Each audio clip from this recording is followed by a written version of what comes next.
Bonjour à tous. Aujourd'hui, un vidéoblog qui va être une critique de bouquin. Et en l'occurrence, aujourd'hui, on va parler de Programming ASP.NET Core de Dino Esposito. Donc pourquoi ce livre? Tout simplement mais parce que Dino Esposito est un speaker reconnu dans les technos Microsoft depuis pas mal d'années maintenant, donc depuis environ 15-20 ans. Et donc il a écrit déjà pas mal de bouquins sur .NET, notamment avec ASP.NET 2.0 de mémoire. Il avait commencé à écrire des bouquins. Et il a, au fil des années, continué à écrire pas mal de choses, donc à la fois des articles et des livres. Et il a également donné beaucoup de conférences. Donc moi, j'avais pu le découvrir pour la première fois à une ancienne conférence de Microsoft qui s'appelait les TechEd. Et notamment, je crois que la première fois, ça devait être à Barcelone en 2003, donc dans les toutes premières années de .NET. Et comme j'aime bien la personne et que j'aime bien la pédagogie à la fois du speaker et à la fois de l'auteur, et bien, j'ai décidé de voir un petit peu ce que valait ce bouquin.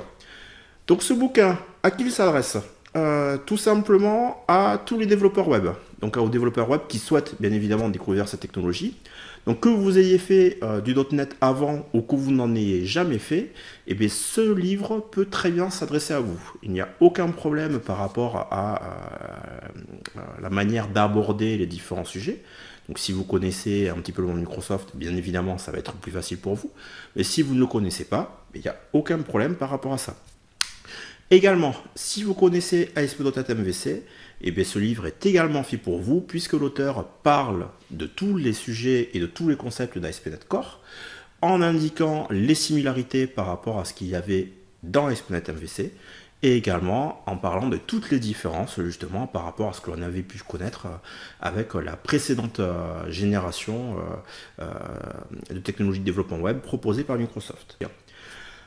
À qui ne s'adresse pas? Tout simplement à tous ceux qui connaissent déjà tous les concepts liés à ASP.NET Core, ou alors à tous ceux qui souhaitent apprendre la technologie par la pratique. Donc ce livre est vraiment basé plutôt sur les fondamentaux, donc tous les concepts essentiels à maîtriser mais pour comprendre tout ce qui est proposé par la technologie. Mais si vous maîtrisez tous ces éléments-là, c'est pas la peine de le lire. Et également, si vous souhaitez avancer petit à petit avec différents exercices, différents tutoriels pour voir par la pratique comment ça fonctionne, ce livre n'est pas forcément pertinent pour vous.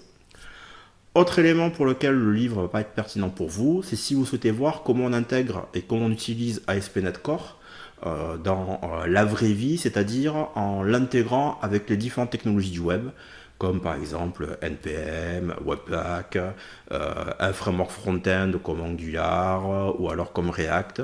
L'auteur parle un petit peu de ces éléments-là, mais il les survole vraiment. Il indique juste la manière d'interagir depuis une partie cliente vers une partie serveur. Il ne rentre pas dans le détail avec des exemples pratiques sur comment tous ces éléments-là peuvent s'imbriquer. Comment le livre est structuré? Eh bien tout simplement, l'auteur commence par un historique du framework .NET. Donc ce qui est intéressant, c'est que justement, comme l'auteur utilise les technos Microsoft depuis pas mal d'années, eh bien, il a un certain recul sur les choses. Et au-delà du discours marketing qui a pu être donné par Microsoft lors des différentes sorties des versions majeures du framework .NET, eh bien, Dino Esposito nous présente un vrai historique pertinent, simple et très clair. Il fait vraiment preuve d'un bon esprit de synthèse. Et donc c'est assez intéressant à lire. Donc rien que pour l'historique de l'évolution du framework .NET et pourquoi Microsoft est parti vers le framework .NET Core, je vous recommande vraiment de lire au moins les premiers chapitres, parce que c'est vraiment assez intéressant et écrit avec un style qui est vraiment très très intéressant. En plus de l'historique, et bien évidemment il passe sur la technologie en lui-même et sur ASP.NET Core en lui-même. Et pour cela, on rentre de suite par un petit peu le cœur d'ASP.NET MVC, avec notamment la description de la pipeline d'ASP.NET MVC. Donc la pipeline de traitement des requêtes HTTP qui est proposée par ASP.NET Core est vraiment différente de celle qui était proposée par ASP.NET MVC. Et donc justement, il rentre en détail pour expliquer les différentes étapes de traitement d'une requête, quels sont les différents concepts et quels sont les différents mécanismes proposés par ASP.NET Core pour répondre à ces différentes requêtes. Et encore une fois, c'est fait de manière très très claire, très pédagogique, donc assez intéressant de ce côté-là. Une fois après avoir décrit justement le mécanisme, donc la pipeline ASP.NET Core, donc on aborde le sujet donc, des contrôleurs. donc avec les contrôleurs assez traditionnels, même si dans ASP.NET Core, peut-être que vous le savez, les contrôleurs, donc la couche ASP.NET Core, ASP.NET MVC, pardon, a été fusionnée avec la couche ASP.NET Web API. Donc maintenant, c'est les mêmes contrôleurs qui sont à la fois capables de traiter des requêtes qui vont être responsables de générer des vues, et des requêtes responsables de générer par exemple soit du XML, soit du JSON, donc typiquement des services web.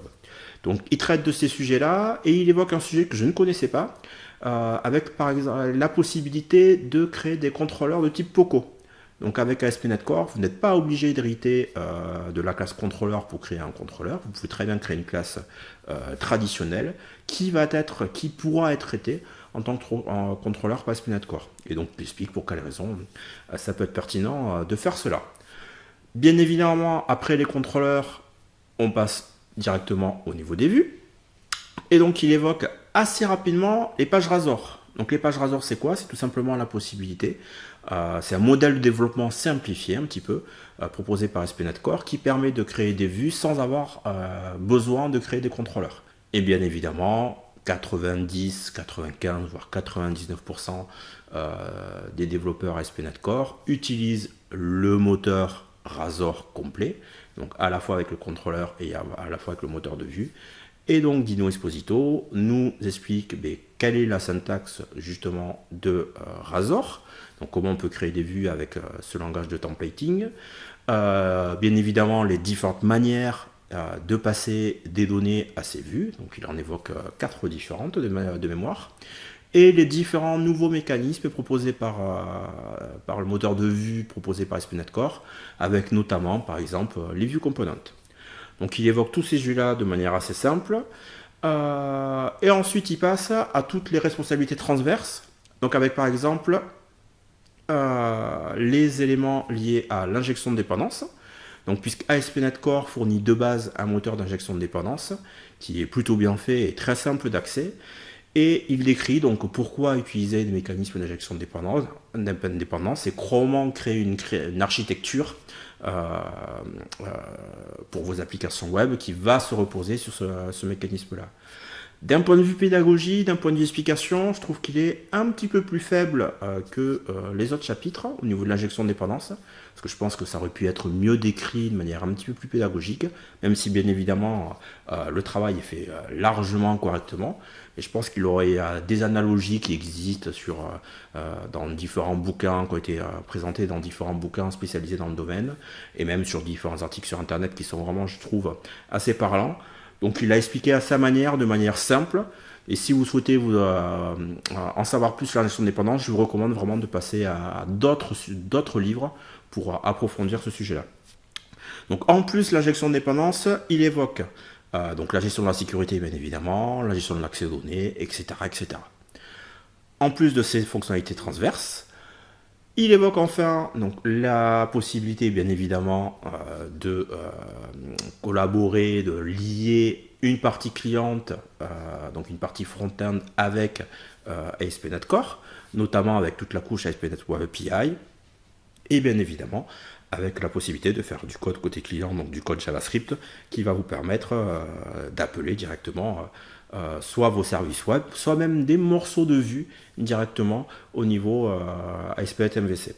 Donc il explique cela avec du jQuery, donc du jQuery traditionnel, donc il explique très bien comment faire des requêtes côté client sans recharger l'intégralité de la page et mettre en place différentes interactions de manière simple.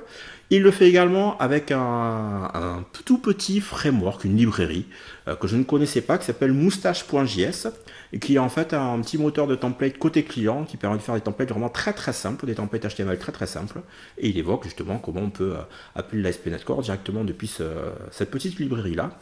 Et choix étonnant, il parle également de Knowcat.js, qui à mon avis est quand même une librairie et un framework un petit peu en perte de vitesse, mais il l'évoque pour simplifier les choses et aborder l'utilisation d'un framework plus riche que Moustache.js, bien évidemment. Et ensuite, il passe nouveau chapitre sur les problématiques de déploiement.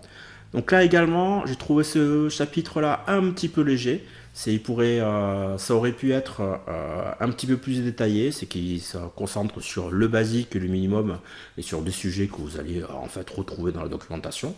Donc ça aurait pu être un petit peu plus complet et avec des sujets plus riches, avec par exemple l'intégration, comment effectuer une pipeline de déploiement dans Azure DevOps par exemple, une chose qui n'est pas faite, mais il décrit donc tous les fondamentaux par rapport à ça. Et il termine l'ouvrage en parlant des stratégies de migration. Donc si vous avez des applications ASP.NET MVC existantes et si vous souhaitez migrer vers ASP.NET Core, les différentes méthodes qui vous permettront d'atteindre cet objectif-là, si bien évidemment c'est pertinent. Et ce qui est intéressant, c'est que justement, il explique tous les cas pour lesquels ça n'est pas pertinent de migrer vers ASP.NET Core et tous les cas où ça peut être pertinent. Donc voilà un petit peu. En conclusion sur ce livre, le livre est vraiment très bien fait d'un point de vue de tous les fondamentaux. Donc si vous souhaitez les maîtriser tous les concepts d'ASP.NET Core, mais n'hésitez pas à lire et à dévorer ce bouquin parce que ça vous permettra d'avoir tous les éléments et de bien les comprendre avec des explications simples et avec un style vraiment très très clair.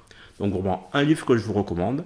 N'hésitez pas à télécharger le chapitre exemple qui se trouve en bas dans le lien dans la description. Et également, vous pouvez récupérer directement et acheter le livre par exemple sur Amazon. Et le lien se trouve également dans la description. À bientôt!